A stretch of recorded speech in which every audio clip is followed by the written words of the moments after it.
Estudiemos a continuación el fenómeno de producción de un mito desde el punto de vista del sujeto consciente. La causa de su emergencia radica, tal como adelantamos, en ciertas fantasías. Comencemos pues por su examen. Hay que dejar bien claro, ante todo, que las fantasías proceden de la esfera de sombra, al igual que las representaciones conscientes. Tal como se observa en la figura 21, la esfera de conciencia se compone de la esfera de luz y de la esfera de sombra. Las representaciones conscientes con símbolos que emergen desde la estructura cultural como imágenes en la esfera de luz frente al sujeto consciente. Pero las fantasías se originan en el esquema de sí mismo o esfera de conciencia.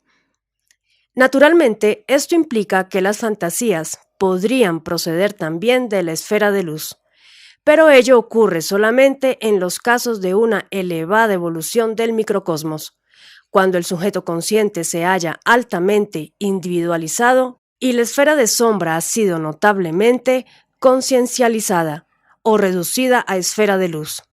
Pero en el caso general que estamos considerando, del paso en el momento del encadenamiento espiritual, la esfera de luz o conciencia es apenas una finísima capa superficial sobre la esfera de sombra, como parte del esquema de sí mismo.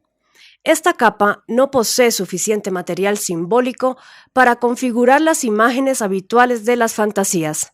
Por el contrario, la esfera de sombra es una estructura pletórica de símbolos, pues en ella se encuentra representada permanentemente gran parte de la historia del microcosmos.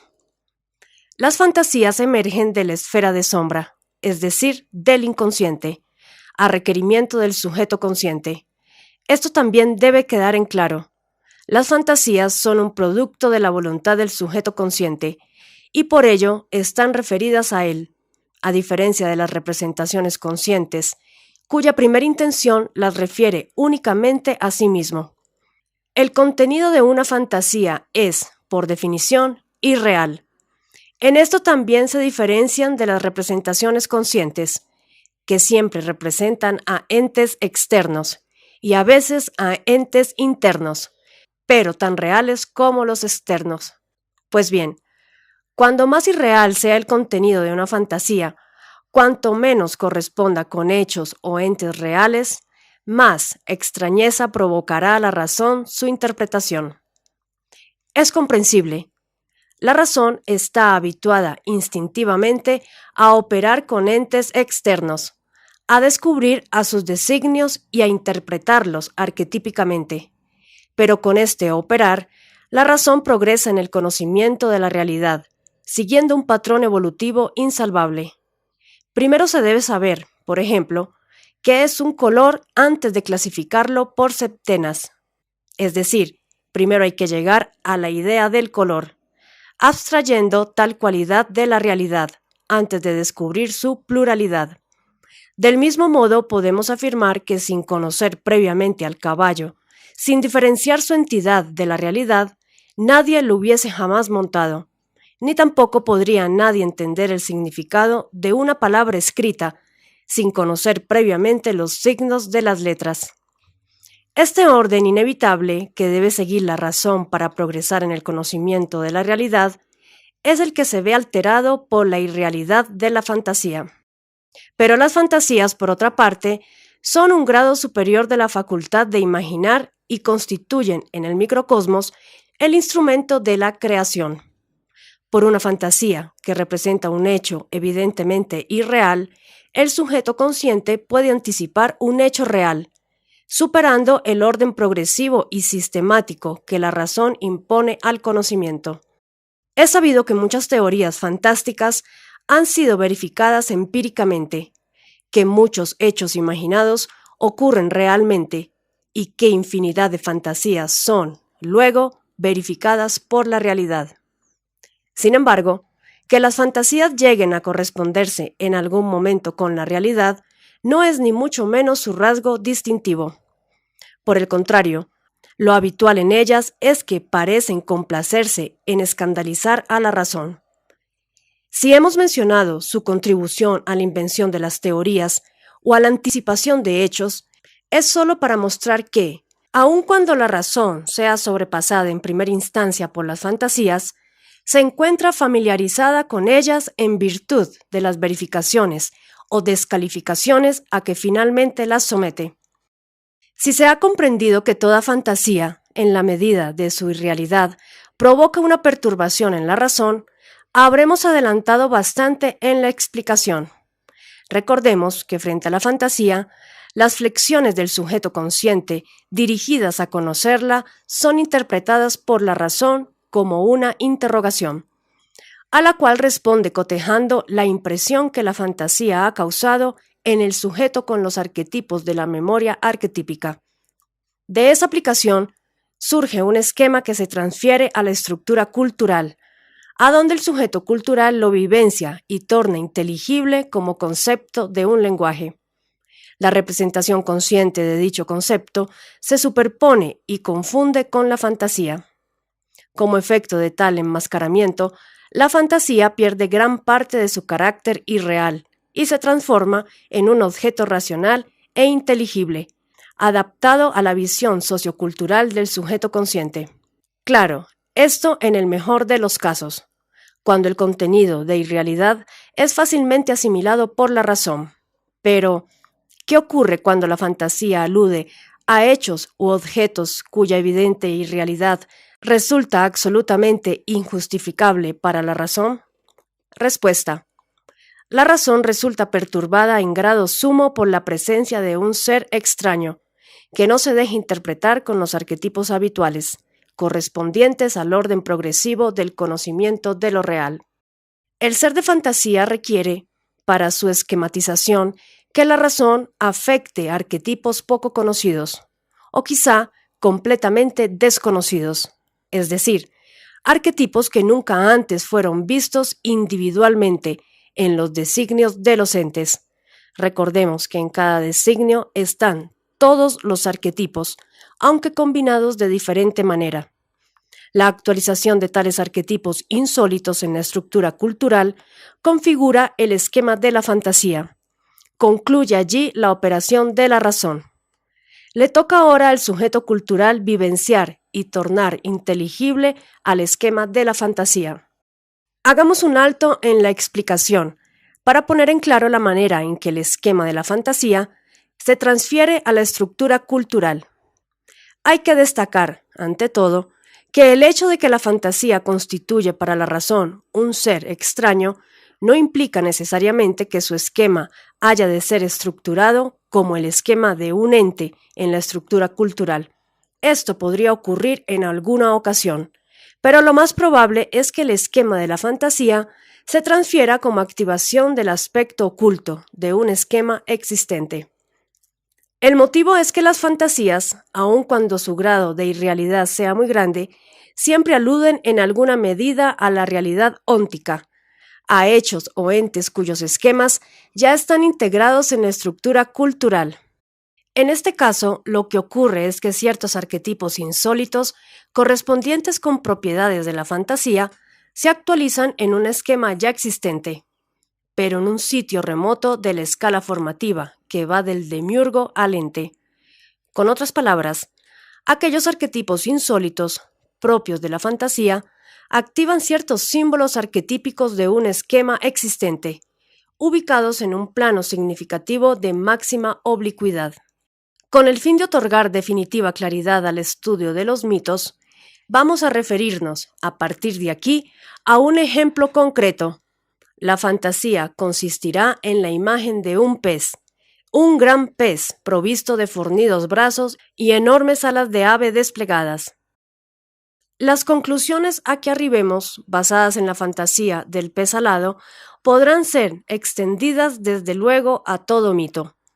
Consideremos pues que el pez emerge del agua e inicia un majestuoso vuelo, vale decir, emerge del inconsciente, de la esfera de sombra, y se presenta ante el sujeto consciente, que es quien lo ha requerido sin saberlo. A la perplejidad inicial sigue la inflexión del sujeto consciente hacia el objeto fantástico, con intención cognoscitiva. Y a esa flexión del sujeto responde instantáneamente la razón, interpretando arquetípicamente al ser de la fantasía.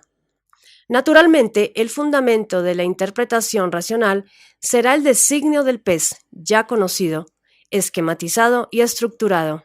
Sí, la fantasía se corresponde en gran medida con el esquema del pez, mas ¿en qué parte del designio íctico existen signos antropomorfos, brazos y alas? Sin dudas, en la parte superior de la escala formativa, muy cerca o en el mismo lugar del símbolo arquetípico del dios del ente. Pero estos símbolos, que ya están en el esquema del pez, se encuentran alejados del término monádico del pez, de aquel aspecto del pez considerado real por la cultura, porque coincide con la forma de salmones y merluzas. Por eso el proceso es el siguiente. La razón, extrañada por la fantasía del pez, explora el esquema del pez y activa un símbolo remoto de su subestructura que no corresponde a la imagen de un pez real, pero que ocupa un lugar en la escala formativa del designio, es decir, que pertenece a la verdad del ente pez.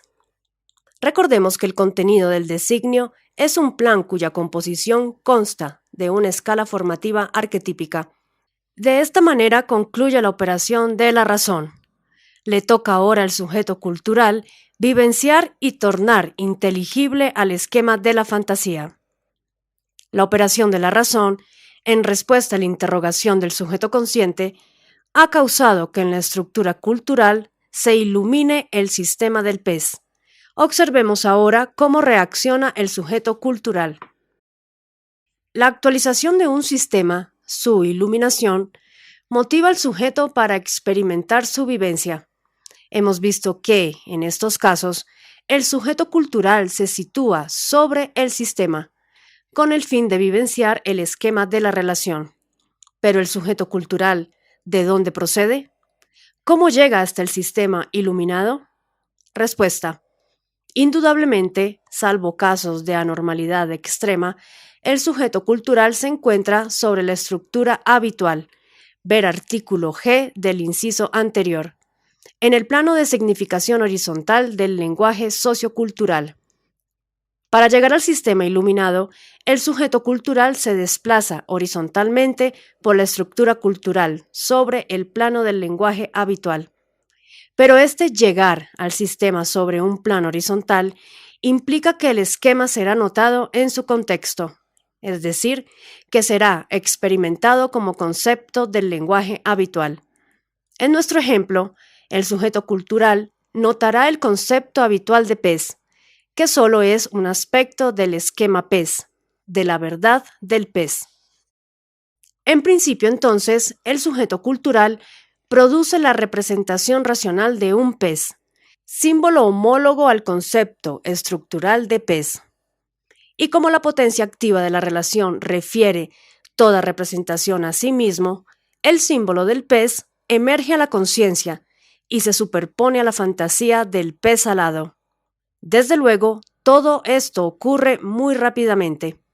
Ahora bien, el símbolo del pez, que emerge como representación consciente, si bien expresa la imagen habitual del pez, se encuentra sostenido, fundamentado por el significado propuesto.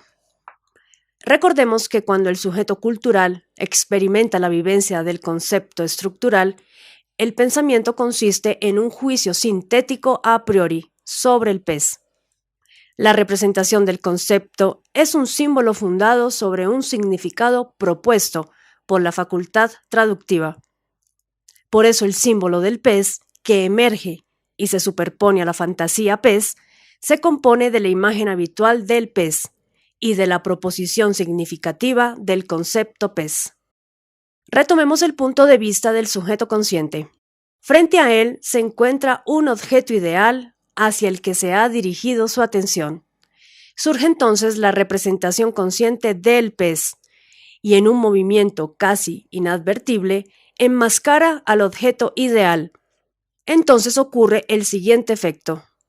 El sujeto descubre de pronto que el objeto es significativo, lo reconoce como pez, entiende el significado como si oyera una proposición que dice es un pez. Aquí vamos a interrumpir la explicación para hacer una advertencia. Si el pasú es duro de mollera, vale decir, si su esfera de conciencia no está muy desarrollada, se contentará con una primera aproximación racional de la fantasía, si es que realmente logra imaginar alguna. Esta primera aproximación es la que recién hemos visto. A la fantasía de un pez alado, la razón opuso la imagen de un pez real. Ante un caso semejante, muchos serán los mentecatos que aceptarán con indiferencia que el objeto ideal corresponde efectivamente con un pez real, apartando con prudencia la atención de tan perturbadora imagen. Como a esta clase primitiva de personas jamás se manifestará un mito, vamos a suponer, para continuar con la explicación, que el pasú de nuestro ejemplo presenta una gran evolución de la esfera de conciencia. Sin embargo, no podemos dejar de señalar que la actitud más común es la de no avanzar demasiado en el conocimiento de las fantasías, y que la manifestación del mito corresponde, por el contrario, a los casos de más fértil imaginación. El sujeto consciente descubre, pues, que el objeto ideal es un pez. Sin embargo, esta respuesta no satisface. El enmascaramiento racional no es completo, y tras la imagen del pez se advierte algo extraño, un contenido no contemplado en el significado proposicional. Las propiedades de la fantasía que no alcanza a cubrir la definición del pez son, evidentemente, los brazos y las alas. En la descripción proposicional del pez, es decir, en el significado de la representación, no hay brazos ni alas. Por consiguiente, estas partes de la fantasía carecen, de momento, de significado. Pero toda representación consciente representa un concepto, vale decir, a un símbolo incompleto. ¿Podrían existir en el resto del esquema los miembros buscados, brazos y alas? Respuesta.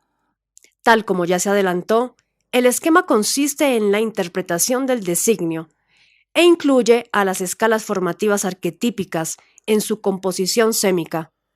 Por lo tanto, puede afirmarse que en su subestructura están todos los símbolos, incluso los brazos y las alas del pez. Aquí vamos a interrumpir nuevamente la explicación para hacer otra advertencia. Hay una función de las facultades de los sujetos que podría intervenir en el caso anterior y solucionar el problema disociando a aquellas partes de la fantasía que exceden a la descripción proposicional. Antes de continuar con el fenómeno del mito, debemos comprender y descartar tal posibilidad. Las facultades del sujeto anímico cumplen con la función de asociar de manera característica, según la estructura en la que éste se manifieste. Observaremos a continuación en qué consiste la función de asociar para la razón, el sujeto cultural y el sujeto consciente. El sujeto racional o razón dispone de la facultad cognoscitiva racional. Las operaciones que la razón efectúa con los entes las ejerce con su facultad racional, mediante las funciones de asociar y disociar. La comparación, es decir, la primera operación es una asociación entre el ente y la memoria arquetípica, para causar la disociación del arquetipo universal.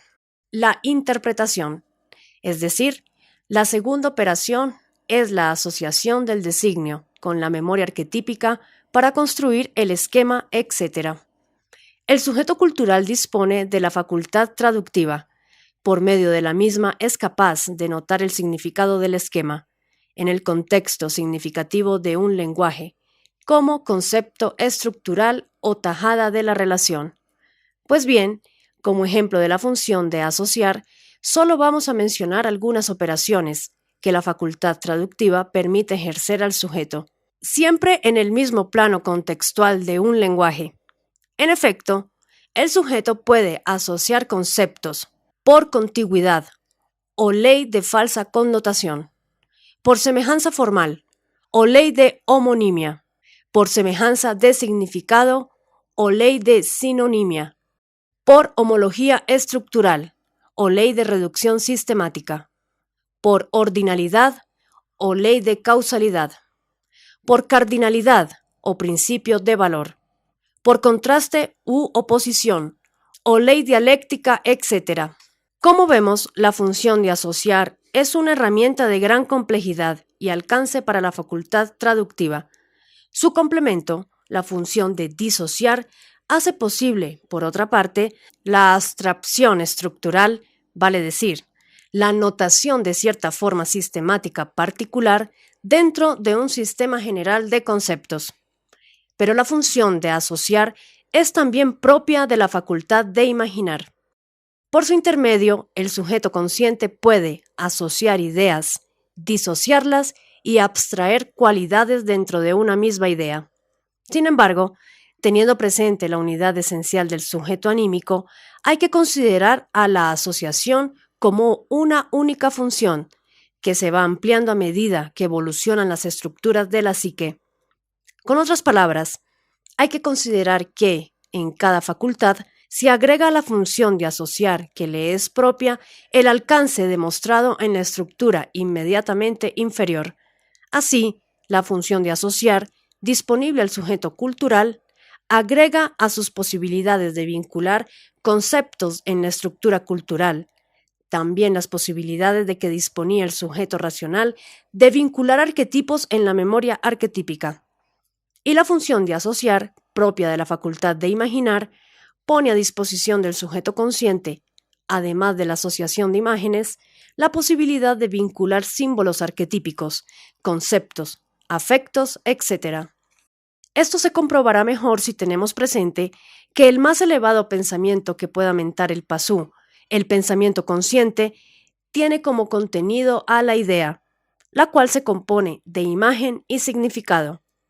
La imagen, que es la representación de un concepto estructural, se fundamenta en un significado de forma proposicional, es decir, en una descripción conceptual definida en un lenguaje habitual. El sujeto consciente puede, entonces, asociar no solo lo formal imaginado, sino también lo fundamental conceptuado. Y esto último puede hacerlo del mismo modo con que la facultad traductiva asociaba conceptos, por contigüidad, semejanza, homología, etc. Pero hay más aún.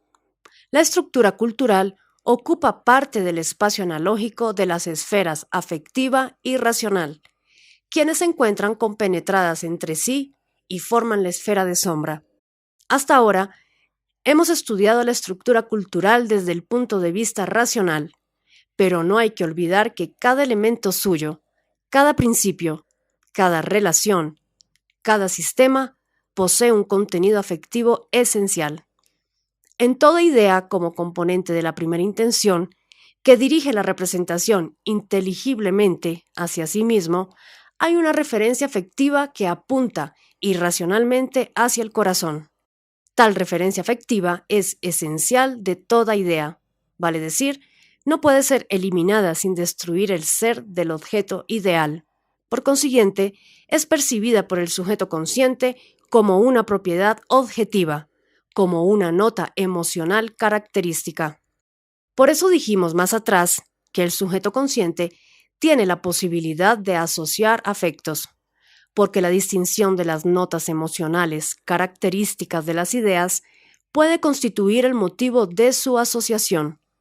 Naturalmente, lo afectivo depende siempre de la valoración particular, de tal modo que la asociación de ideas, por su nota emocional característica, podría involucrar casos sin validez general. Por ejemplo, el 2 de julio de 1981, junto a la estatua de Palas Atenea, asociación de ideas que no significa nada, salvo para aquella que justo ese día y en ese lugar recibió su primer beso de amor. Por el contrario, existen ideas universales cuya vinculación produce una connotación afectiva que hace posible asociarlas por su nota emocional, pero cuya intensidad varía particularmente de un pasú a otro. Por ejemplo, madre e hijo, ideas cuyo contenido emocional concomitante es característico de cada pasú, más allá de la obvia vinculación genealógica que denotan ambos conceptos, o lágrimas y dolor, día y feliz, etc. Hemos de continuar ahora la explicación sobre el origen de los mitos. luego de excluir la posibilidad de que en nuestro ejemplo intervenga la función de asociar para vincular a la imagen del pez, la imagen de unos brazos y alas. Si tal cosa ocurriera, si la fantasía fuese descompuesta por el sujeto consciente en un conjunto de ideas asociadas, jamás podría producirse la manifestación del mito. La explicación se basa, pues, en el supuesto de que frente a la insuficiencia de la primera aproximación racional, la imagen del pez real que no contiene significado conceptual para los brazos y las alas. El sujeto consciente mantiene su actitud interrogante. ¿Qué sucede entonces? Respuesta. El sujeto cultural se compenetra más profundamente del concepto, procurando dar con símbolos que describan y otorguen significado a los brazos y alas de la fantasía. En esta fase del fenómeno debe ser observado con mucho detalle. Por ejemplo, de la respuesta se infiere que, en esa compenetración con el concepto estructural, en ese internarse en su profundidad, el sujeto cultural va produciendo un flujo de representaciones conscientes, cada una más ajustada formalmente a la fantasía que la anterior. Como consecuencia de este flujo de imágenes, que se superponen una tras otra a la fantasía, el sujeto consciente advierte que el objeto ideal cambia permanentemente frente a su visión eidética, se aclara, se torna a cada instante más significativo. Y en esta percepción dejamos por ahora al sujeto consciente. Pero la razón, desde el momento en que iluminó al esquema del pez, ya señaló al símbolo arquetípico que corresponde con el pez alado de la fantasía. Si tal símbolo se encuentra dentro del esquema del pez, pero fuera del concepto habitual del pez real, ¿por qué el sujeto cultural no trata inmediatamente de notarlo, haciendo uso de su facultad traductiva en lugar de penetrar en lo hondo del concepto del pez real? Respuesta.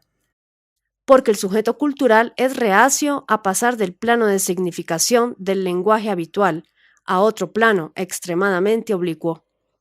El motivo es que tales planos son propios de lenguajes completamente desconocidos. Desde el punto de vista del sujeto cultural, ello implica que el significado buscado ha de ser notado en un contexto ignoto.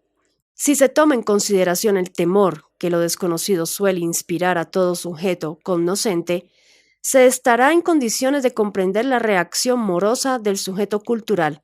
Su facultad traductiva le permite tornar horizontal el contexto desconocido, pero ello significa encontrarse de pronto en otro mundo no solo desconocido, sino evidentemente diferente de la realidad corriente. Y cuando se trata del mundo de los mitos, del contexto en el cual se afirma el significado del mito y en el cual el mito adquiere toda la potencia, hay que asumir que un simple indicio de su cercanía basta para causar el pánico del sujeto cultural. No obstante, el terror que inspira su visión, los mitos suelen ser notados en un contexto en el cual alcanzan, desde luego, máxima peligrosidad, porque se los puede ver como realmente son. Pero no hay que creer que el sujeto puede permanecer aún paralizado de espanto mucho tiempo frente a su presencia, pues o bien sucumbe volitivamente ante un nuevo Dios allí, en su mundo, o bien regresa a la seguridad del contexto habitual. En el ejemplo que estamos estudiando, el sujeto cultural ha evitado notar el símbolo señalado por la razón y se ha compenetrado con profundidad en el concepto del pez real. Mas, en lo profundo del concepto está el núcleo connotativo, esa región de la cual participan todos los conceptos del esquema del pez. Desde el núcleo connotativo es posible vislumbrar cualquier contexto común y, si así lo requiere la facultad traductiva, tornar horizontal el plano de algún concepto particular. Vamos a suponer, pues, que el sujeto cultural, al internarse en lo profundo del concepto, percibe la connotación del símbolo señalado. Esta posibilidad no es remota si se observa que dicho símbolo ha sido activado intencionalmente por la razón, vale decir, ha sido dirigido hacia sí mismo, con preferencia sobre los otros arquetipos de la escala del designio. En otras palabras, dicho símbolo ha sido recientemente destacado, por causa de la extrañeza que la fantasía produjo a la razón. Desde el punto de vista potencial existe, así, una predisposición para que sea notado. La vivencia profunda del concepto del pez connota en el sujeto cultural un concepto desconocido. El sujeto cultural, valiéndose de su facultad traductiva, torna horizontal el plano de significación de tal concepto y lo nota en su contexto. De esta manera descubre al dios del ente, al símbolo arquetípico invertido que representa al arquetipo universal del pez, pero lo descubre en una de sus fases, bajo su aspecto mítico, es decir, descubre a un dios pez. Y como tal, el dios pez posee no solo brazos y alas, sino también corona, tridente, trono coralino, etc. O sea, todo un contexto marino, un mundo propio en el cual su existencia tiene significado pleno. A esta altura de la explicación hemos de hacer una importante aclaración.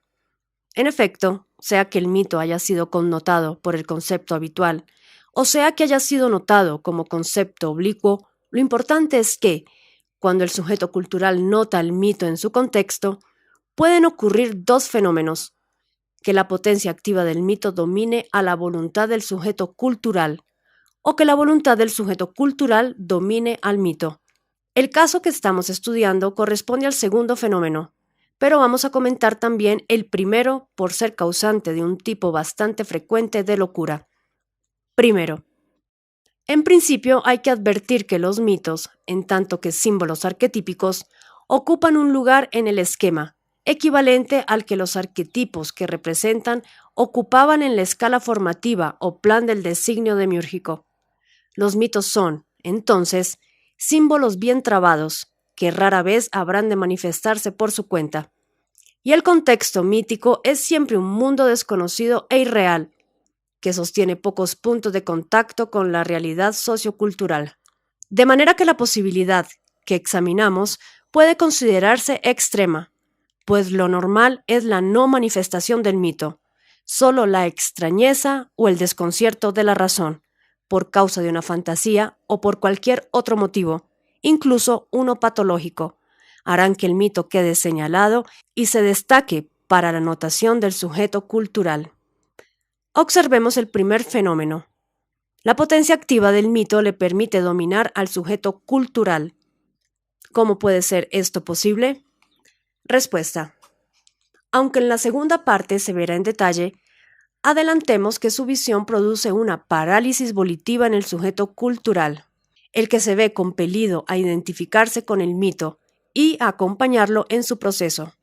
Claro, porque el mito es un símbolo arquetípico, se comporta como un arquetipo, intentando desplegar su potencia formativa.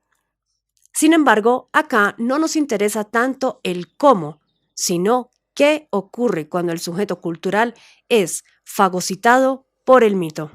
Para responder a tal interrogante, digamos que, desde el punto de vista de la conducta, se está frente a un caso grave de locura, y desde el punto de vista psicológico, que se verifica la ausencia del sujeto consciente.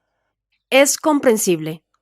La fagocitación del sujeto anímico por el mito se efectúa en la estructura cultural, que se halla bajo la esfera de sombra, es decir, en lo más profundo del inconsciente. En ese nivel, como sujeto del mito, como Dios viviente, en su contexto, se concreta el término del sujeto anímico. No hay ya sujeto consciente ni conciencia alguna, y por el contrario, la estructura psíquica se ha reducido a lo inconsciente. ¿Qué ocurre a todo esto con el sujeto anímico? A los fines de esta breve explicación, hay que considerar que, tras la fagocitación, el sujeto es el mito. Se trata desde luego de una desviación muy seria de los objetivos de la finalidad del pasú, el sujeto anímico, expresión del alma en las estructuras psíquicas, en lugar de impulsar el desarrollo de un sujeto histórico, que permita alcanzar la más alta armonía al microcosmos, para así poner el máximo sentido en los entes del macrocosmos. Se comporta como el dios de un ente. Toda la energía volitiva que el sujeto anímico disponía para desplegarse evolutivamente en complejas estructuras con esquemas de miles o millones de entes, ahora se emplea para impulsar el proceso formativo de un ente, para ser el Dios de un ente. Para seguir con el ejemplo propuesto, debemos imaginar que el sujeto anímico, transformado en Dios pez, se encuentra vivenciado, con el mismo grado de inteligencia de un pez, un mundo oceánico de características oníricas, fantásticas, míticas, en el cual su comportamiento es natural. Naturalmente, un sujeto en tales condiciones ha de expresar una conducta grotesca, demencial, incomprensible aún para los psiquiatras.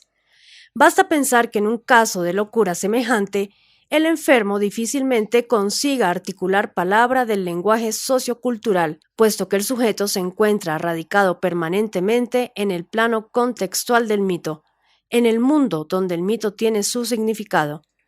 Pero lo más notable es que quizá el enfermo exprese signos que solo tienen sentido en aquel mundo del mito. Por desgracia, una demencia de este tipo siempre hace del hombre un imbécil. Pero a dicho caso siempre se debe sumar la imbecilidad demencial de los terapeutas, quienes suelen ignorar dogmáticamente el funcionamiento estructural de la psique. Segundo, del enfrentamiento con los mitos no siempre sigue irremediablemente la locura. Por el contrario, el primer fenómeno indica claramente la necesidad de la debilidad volitiva del sujeto anímico para desarrollarse. Un sujeto normal dispone invariablemente de suficiente energía como para evitar el hechizo del mito.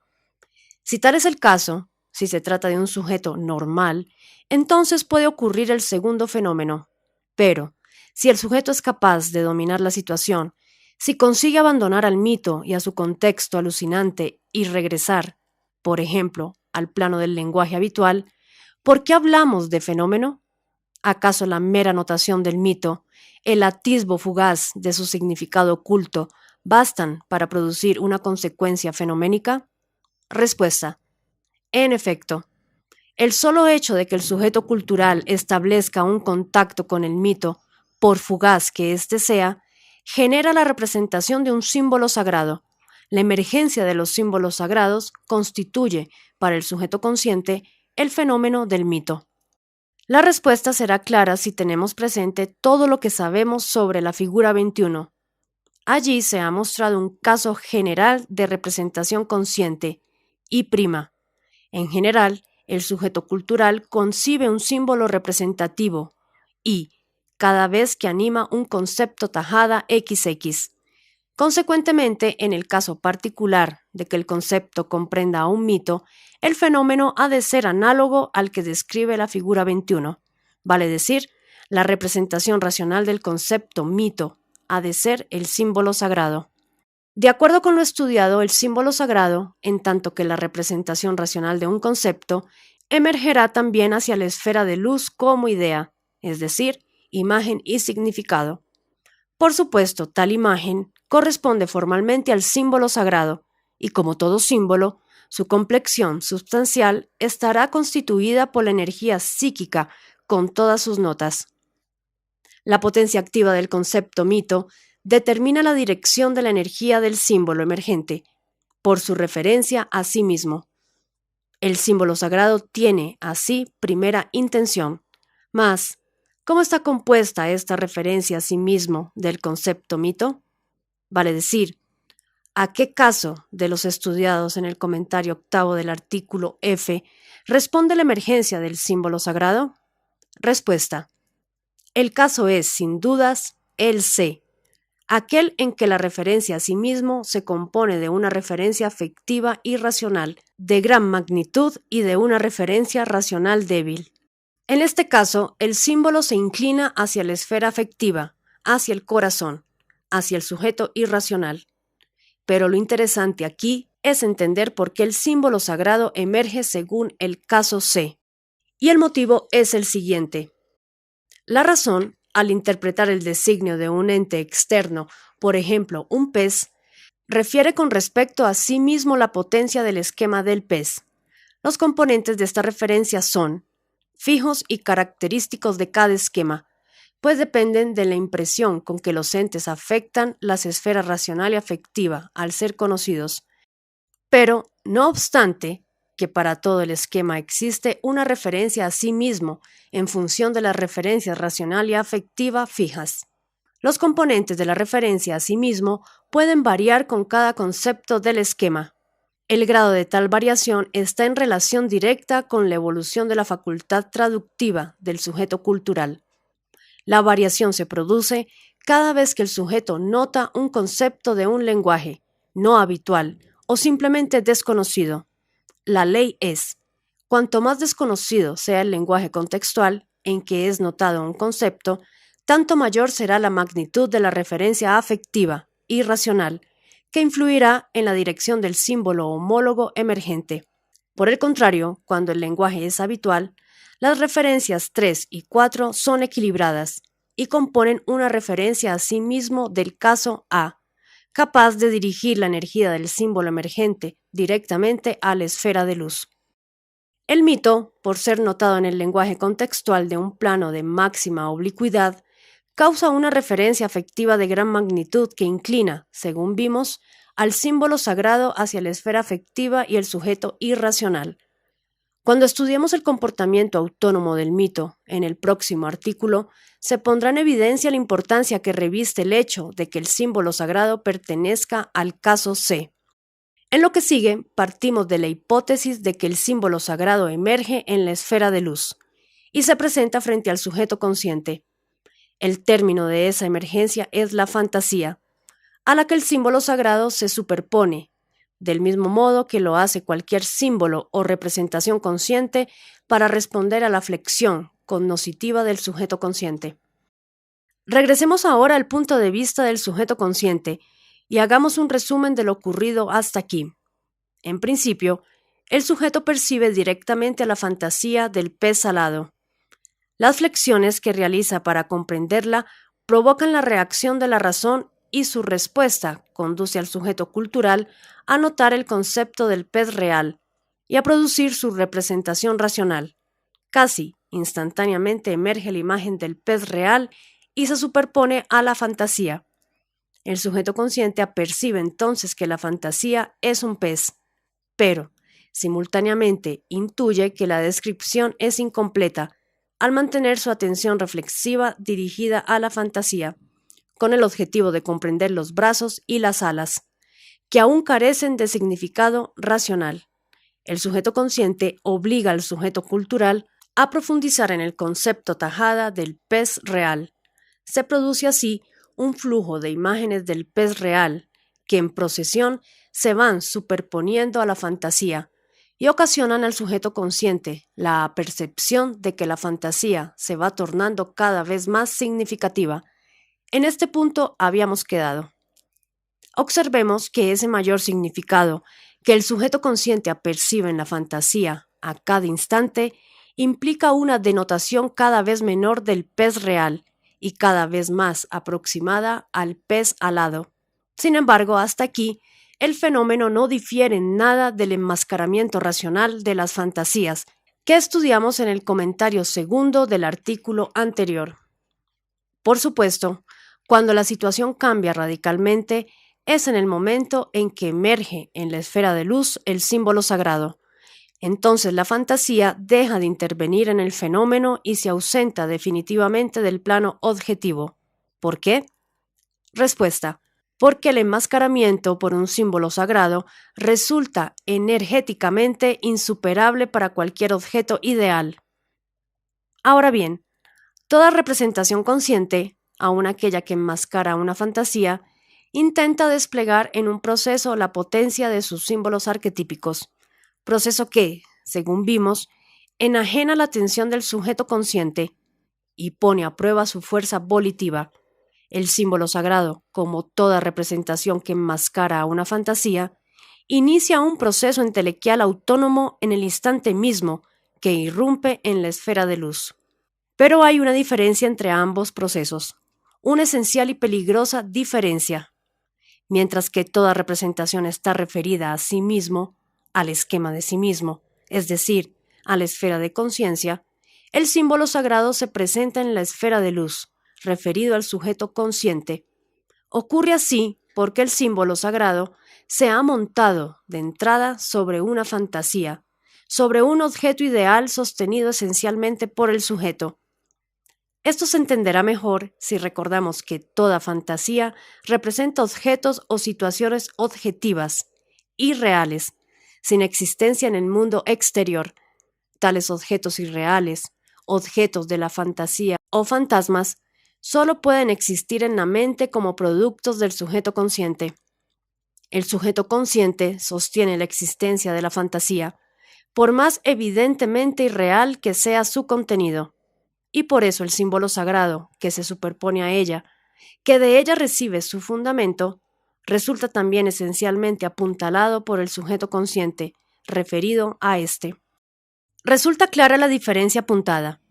Toda representación consciente, por su primera intención, está referida a sí mismo.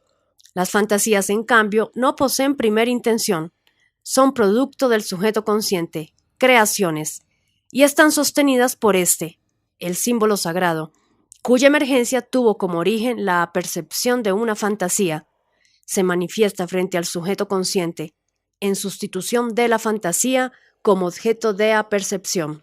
En consecuencia, sostenido por él y referido a él. Esta diferencia referencial que hemos tratado de aclarar implica un efecto diametralmente opuesto al causado por los procesos entelequiales.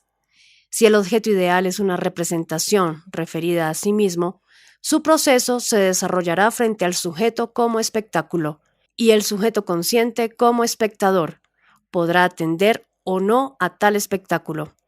Si desea conocer, pondrá atención en el proceso, mas su energía volitiva le ha de permitir interrumpirlo retirando la atención, quitándolo del presente. Por el contrario, intentará desplegar su proceso sobre él, involucrándolo como autor y no como mero espectador. Naturalmente, un símbolo sagrado puede ser también dominado volitivamente por el sujeto consciente, pero tal posibilidad es efectivamente remota para el pasú, y solo un tipo de viria, el gracioso luciférico, conseguirá realmente detener su proceso. La relación que se establece entre un símbolo sagrado y el sujeto consciente del viria o yo se denomina tensión dramática, y será objeto de profundo estudio en la segunda parte. Pero aquí estamos considerando al pasú, a un tipo ejemplar de pasú altamente evolucionado, cuyo comportamiento y constitución psíquica nos permitirá posteriormente comprender la doble naturaleza del viria, es decir, nos permitirá descubrir en el microcosmos mortal el alma inmortal y cautivo en el seno del alma inmortal al espíritu eterno. Por eso, en este y en el próximo artículo, supondremos que el sujeto consciente del pasú no consigue dominar al símbolo sagrado. ¿Qué ocurre entonces? Para mostrarlo de manera más gráfica, podemos decir que el sujeto consciente, que se hallaba en plena apercepción de la fantasía, comprueba de pronto que la imagen ha cobrado vida y se ha independizado de su voluntad. Vale decir, el símbolo que representa el mito se convierte en su personificación activa, amenaza desplegarse y fagocitar al sujeto, y el sujeto que no advierte la transición entre fantasía y mito experimenta la eterna situación del creador, cuya obra escapa a su control y se individualiza. Una situación semejante ha sido proyectada en 1000 obras literarias, desde los maestros que iluminan y modelan la mente de discípulos, sus obras, quienes luego se independizan y traicionan a los maestros, hasta esos dioses primitivos cuyas criaturas, sean hombrecillos de barro o ángeles, se rebelan e intentan disputarse el poder.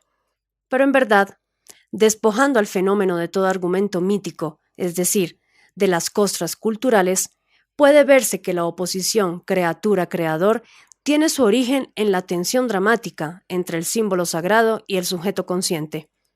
Una fantasía, un objeto irreal, cuya existencia depende de la voluntad del sujeto, se torna autónomo en un instante y amenaza peligrosamente apoderarse de la voluntad del sujeto.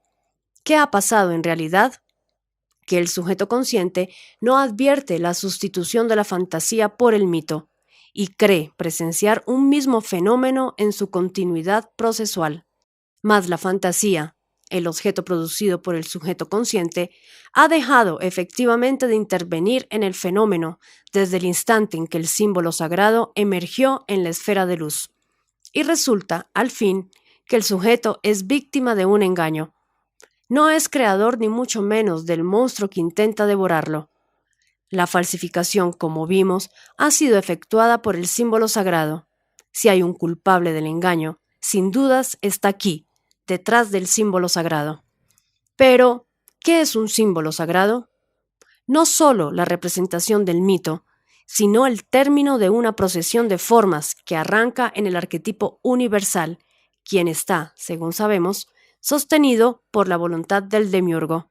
He aquí al culpable detrás del símbolo sagrado, mito o símbolo arquetípico, arquetipo invertido, designio demiúrgico, arquetipos universales, demiurgo el uno. En el principio de la serie arquetípica, alentando el desenvolvimiento del símbolo sagrado, está el demiurgo. ¿Por qué? ¿Para qué? Respuesta. El demiurgo ha previsto en su plan la actividad que los símbolos sagrados habrán de desplegar en el microcosmos y es su interés que tales símbolos se manifiesten al sujeto consciente. Desde luego, esta respuesta solo puede significar una cosa. Los símbolos sagrados deben contribuir a concretar el objetivo microcósmico de la finalidad. ¿Cómo? Otorgando al sujeto consciente la posibilidad de superar la crisis. La posibilidad de emplear al símbolo sagrado como puente metafísico sobre el abismo de la crisis será expuesta también en el próximo artículo. Lo importante ahora es comprender que los símbolos sagrados, desde el momento en que se produce la emergencia, trascienden el plano físico del microcosmos y participan del plano metafísico del macrocosmos. Por eso los símbolos sagrados son los únicos signos metafísicos válidos, los verdaderos fundamentos de toda metafísica. Contrariamente, se debe negar el título de metafísica a toda ciencia cuyo objeto no sea el conocimiento de los símbolos sagrados. Y por último, la más elevada metafísica es la gnosis hiperbórea, porque los símbolos sagrados constituyen para ella el principal objeto de su indagación. Esta participación metafísica significa que el símbolo sagrado representa tanto al mito o símbolo arquetípico, estructurado en el esquema del microcosmos como un arquetipo psicoideo del macrocosmos. Su verdad es una verdad trascendente. Mas, ¿por qué tal trascendencia solo es posible cuando el símbolo sagrado emerge? Es decir, cuando se hace consciente y no antes. Respuesta.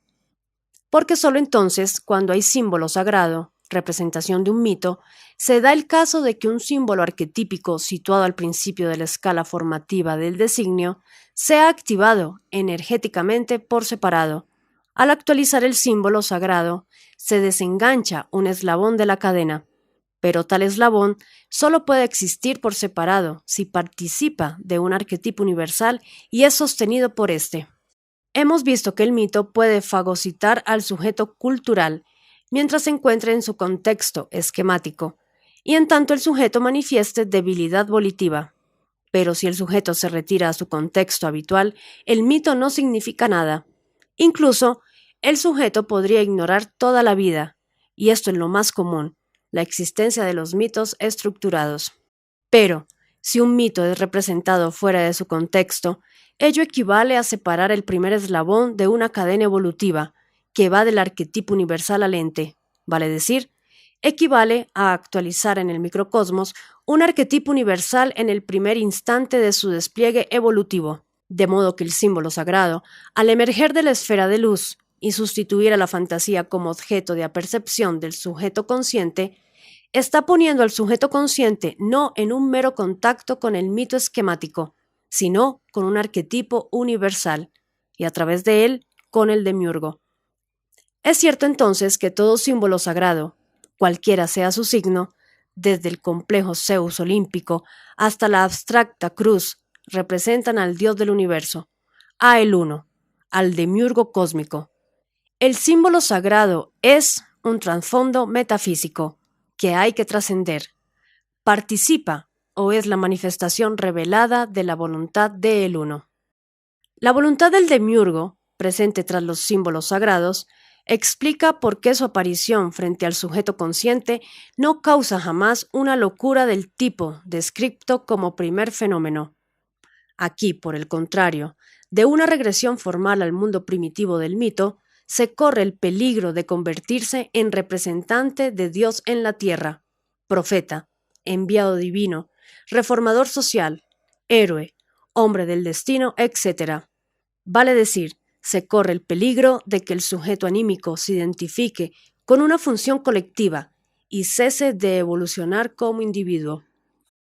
Tal el peligro que corre el sujeto consciente si es fagocitado por el símbolo sagrado. Pero en este caso se trata de una locura legal, necesaria para los objetivos micro y macrocósmicos de la finalidad del pasú. Esto será demostrado en la segunda parte, aunque conviene adelantar que, para el Viria, cuyo interés declarado consiste en liberar su espíritu hiperbóreo, no existe peligro más grande que la identificación del sujeto con un mito colectivo. En su caso, ello implica en verdad algún tipo de trastorno mental, desde la disolución del sujeto consciente hasta su fragmentación esquizofrénica. No podemos acabar este artículo sin mencionar al pasú de nuestro ejemplo. Su fantasía del pez alado se convirtió de repente en un dios pez autónomo. A partir de ese hecho, la actitud del pasú será típica, o se identificará con el mito y se convertirá, para la comunidad, en su representante viviente, o le adorará, sin identificarse completamente, y se transformará en su profeta. En este último caso, revelará a la comunidad el símbolo sagrado del dios pez, expresando su signo, y en la medida en que los miembros de la comunidad introyecten el signo y accedan al símbolo sagrado, al contacto con el mito reinará no adentro sino afuera, como mito, vale decir, como arquetipo psicoideo. Desde luego, al adorar al mito, al dios pez, a Dagón, la comunidad adora en realidad al demiurgo, al dios uno, cumpliendo con su finalidad macrocósmica.